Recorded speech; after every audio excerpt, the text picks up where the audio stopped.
लेकिन प्रदर्शन तो अमित शाह की आलोचना को लेकर के था, लेकिन ज्यादातर आक्रामक थी बीएसपी कांग्रेस के ऊपर। हमने आपसे कहा कि सवतिया डाह, उसको ये डर था कि कहीं न कहीं कांग्रेस ऐसा न हो जाए कि फिर से अपने पुराने वोट बैंक को ले जाए। नमस्कार, मैं संजय पांडे और आप देख रहे हैं समाज की बात। आज पूर्व प्रधानमंत्री अटल बिहारी वाजपेयी और पंडित मदन मोहन मालवीय, इन दोनों का आज जन्मदिन है। और आपने देखा होगा कि इनके अंदर जो पंडित मदन मोहन मालवीय की जो महानता थी, किस तरह से उन्होंने अपने प्रयासों द्वारा एक बहुत बड़े विश्वविद्यालय को वाराणसी के अंदर स्थापित किया। और आप सभी उनकी जीवनी के बारे में तो जानते ही होंगे। और दूसरे अटल बिहारी वाजपेयी जी, जो कि जीवन पर्यंत अपने आप को देश के नाम समर्पित कर दिए थे। तो ऐसे महान आत्माओं का आज जन्मदिन और बड़ा दिन भी है।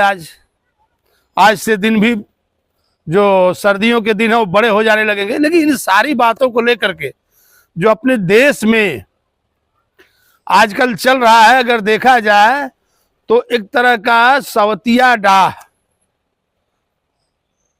जी हाँ, सवतिया डाह कांग्रेस और बीएसपी के बीच में चल रहा है।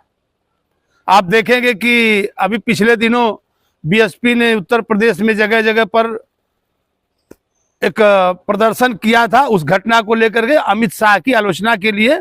लेकिन प्रदर्शन तो अमित शाह की आलोचना को लेकर के था, लेकिन ज्यादातर आक्रामक थी बीएसपी कांग्रेस के ऊपर। हमने आपसे कहा कि सवतिया डाह, उसको ये डर था कि कहीं न कहीं कांग्रेस ऐसा न हो जाए कि फिर से अपने पुराने वोट बैंक को ले जाए। और उसमें हुआ ये कि राहुल गांधी और प्रियंका गांधी ने नीला पट्टा, नीला कपड़ा पहन रखा था। और आकाश आनंद जो कोऑर्डिनेटर है बीएसपी के, मायावती जी के बाद जो बीएसपी की कमान संभालने वाले हैं, जिनको उन्होंने एक तरह से आगे प्रमोट किया है, उनको इस बात का डर सता रहा है कि कहीं कांग्रेस दलित वोट बैंक पर हावी न हो जाए। तो मैं आपको बताता चलूं जरा पहले का इतिहास कि जो कांग्रेस पार्टी थी, दरअसल कांग्रेस पार्टी के 3 मजबूत वोट बैंक हुआ करते थे। कांग्रेस पार्टी के 3 मजबूत वोट बैंक हुआ करते थे, जिसमें मुस्लिम, दलित और ब्राह्मण, ये 3 वोटों के ऊपर कांग्रेस हमेशा से सत्ता में आती रही थी। और जहां तक बैकवर्डों की बात थी तो ओबीसी पर कांग्रेस की पकड़ पहले से ही कमजोर थी। ओबीसी में उसकी उतनी अच्छी पकड़ नहीं थी, खासकर उत्तर प्रदेश में। और उत्तर प्रदेश का यह हाल था कि कुछ दिनों कांग्रेस के साथ में रहने के बाद जैसे ही जो दलित लॉबी थी वो कांग्रेस से जब छिटकने लगी, तो जब दलित लॉबी कांग्रेस से छिटकने लगी तो कांग्रेस का जो जनाधार था वो गिरता चला गया। और बाद में ब्राह्मणों ने भी कांग्रेस का साथ छोड़ ज्यादातर बीजेपी की सवारी कर ली। तो इस तरह से कहीं ना कहीं कांग्रेस की जो लुटिया थी वो खासकर उत्तर प्रदेश में डूब गई। और उस जनाधार को पाने के लिए उनको लग रहा था कि अमित शाह ने उनको एक मौका दे दिया। लेकिन अमित शाह ने मौका दे दिया या अमित शाह ने जानबूझकर कैसा किया, मैंने अपने पिछले वीडियो में इस बात का जिक्र किया था। ऐसे ही ये जो बड़े नेता होते हैं ऐसे ही बोल नहीं देते हैं। इनके बोलने के पीछे या कुछ कहने के पीछे बड़े राज होते हैं।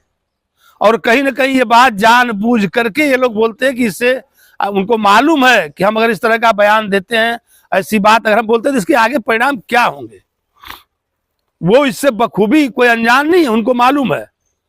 तो कहीं ना कहीं कुछ ऐसी चर्चाएं चले थी बीजेपी में जो अध्यक्ष की बारी है, जो अध्यक्ष नए बनने वाले हैं, तो कहीं से सूत्रों का यह कहना था कि नहीं, बीजेपी शायद अब इस जो उनका एक तरह से जो उनके बयान से जो घाटा था उसको भरने के लिए कहीं ना कहीं बीजेपी अपनी पार्टी का दलित चेहरा कोई अध्यक्ष के रूप में लाएगी।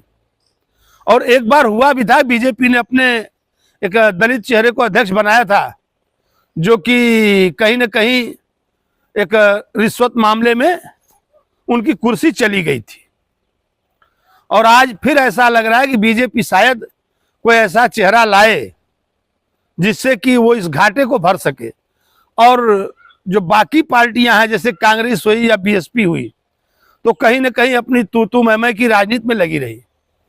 और हमने एक बात ये भी कही थी कि शायद बीजेपी ये भी चाहती हो कि उत्तर प्रदेश में जो दलित वोटर है वो बसपा के साथ ही चिपके रहे, वो बसपा से अलग जाए ना, क्योंकि अगर वो कांग्रेस की तरफ अपना रास्ता अख्तियार कर लेंगे तो बीजेपी को कहीं ना कहीं दिक्कत होगी। और जहां तक पंडित हैं उनका भी ये मानना है कि अगर दलित वोट कहीं ना कहीं कांग्रेस के तरफ जाने लगे तो कांग्रेस अपने पुराने जनाधार को पाने में कामयाब हो सकती है। और आप देखेंगे कि इसके पहले लोकसभा चुनाव में जिस तरह से समाजवादी से गठबंधन करके कांग्रेस पार्टी ने अपना भी जो स्तर था उसको भी सुधारा था, और साथ साथ में समाजवादी की भी स्थिति काफी सुधरी थी, और बीजेपी के हालात यूपी में काफी खराब हो गए थे। तो कहीं ना कहीं यही हाल महाराष्ट्र में था। महाराष्ट्र में भी अपनी खास्ता हाल को सुधारने के लिए बीजेपी ने वहां लाडली बहन का सहारा लिया। अब जब लाडली बहन जैसे शब्द का जिक्र आ जाता है या एक योजना का जिक्र आ जाता है तो कहीं ना कहीं पूरा देश उसमें घूमने लगता है। और हमने अभी आज तक जितने भी अपने वीडियो बनाए थे सब में हमने कहीं ना कहीं इस बात का जिक्र किया था कि यही प्रधानमंत्री जी कहा करते थे कि रेवड़ी कल्चर, और वही रेवड़ी कल्चर अब देश पर इतना भारी पड़ने लगा है कि सभी लोग, एक तरह से देखा जाए तो जितनी भी पार्टियां सब उसको बड़े जोर शोर से उठा रही है। जिसके यहाँ जो प्रदेश जिसके हाथ में है वो चाहता है कि हमारे हाथ से प्रदेश न जाए, और उनको ये महिलाएं एक आसान सा निशाना लग रही हैं। उनको लग रहा है कि महिलाओं को आप लुभा दीजिए तो महिलाएं अगर आपकी तरफ झुक गई तो आपका बेड़ा पार। मैं आपको बताता चलूं कि जैसे महाराष्ट्र में इस योजना ने बीजेपी और उसके सहयोगियों की नैया पार लगा दी थी, वैसे झारखंड में मैया योजना ने जो इंडिया गठबंधन था उसकी नैया को पार लगा दिया था। और अब दिल्ली में वहां के मुख्यमंत्री अरविंद केजरीवाल, उन्होंने 2100 रुपये से शुरुआत कर दी है। यानी कहीं 1500 था, कहीं 1000 था, तो यहां पर अब 2100। उनको लगने लगा कि नहीं, ये काम इलेक्शन से पहले ही शुरू कर दिया जाए, जब इलेक्शन महीने 2 महीने रह गए हों, और इसके जरिए ही सत्ता प्राप्त किया जा सकता है। तो क्या आज हमारे देश की हालात, मैं इस पर काफी कुछ कह चुका हूं, बार बार कह रहा हूं।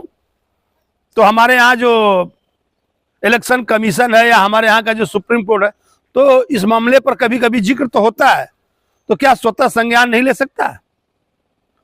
सुप्रीम कोर्ट स्वतः संज्ञान नहीं ले सकता कि भाई इस तरह की जो योजनाएं हैं, जरूरत जो मंद है उनको तो पैसा बांटा जाए, लेकिन आप एक तरफ से सभी महिलाओं को 1500, 2100, 2500 दे करके एक तरह से देखा जाए तो आप वोट इनडायरेक्ट खरीद रहे हैं, आप वोटों का सौदा कर रहे हैं, और जिससे कि आपको सत्ता मिलती रहे। और लेकिन देश ऐसी योजनाओं से देश काफी पीछे जा रहा है। आप जो देश के लिए जरूरी चीजें वो नहीं कर पा रहे हैं, और आप पैसे को इस तरह से बांट रहे हैं। बांट तो रहे हैं, लेकिन कहीं ना कहीं महंगाई अगर देखा जाए तो महंगाई बढ़ने के कारणों में भी एक प्रमुख है।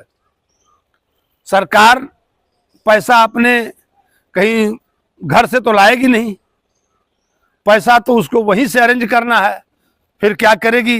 कहीं ना कहीं डीजल पे, पेट्रोल पे वैट लगाएगी, बाकी और चीजों पर टैक्स लगाएगी, और लगा करके जनता के ऊपर ही एक तरह से वो लोड डाल करके, और फिर वो कहीं ना कहीं महिलाओं को इस तरह के आर्थिक सपोर्ट करेगी, और जिसके वजह से उनको सत्ता की प्राप्ति होगी। तो आज देखिए, तमाम बातों पर हमने जिक्र किया, कई तरफ हमारी चर्चाएं हुई, जन्मदिन से लेकर के और मायावती जी से लेकर के जो आपके दलित वोटरों से, और अंबेडकर वाले बयान अमित शाह से होते हुए तमाम देश के जो ज्वलंत मुद्दे उस पर हमने एक अपनी राय रखी। और मैं ये चाहूंगा कि खासकर जो समाज में लोग हैं, अगर सुप्रीम कोर्ट आगे नहीं आ रहा है या सुप्रीम कोर्ट स्वतः संज्ञान है, तो ऐसी योजनाओं के लिए कहीं ना कहीं एक जन आंदोलन उभर करके सामने आना चाहिए, जिससे जो पार्टियां हैं वो इस तरह का रिश्वत लोगों को ना दे सकें। फिर आप लोग अपनी राय कमेंट बॉक्स में जरूर रखिएगा, और मैं अपने अगले वीडियो में फिर मिलूंगा। तब तक के लिए धन्यवाद।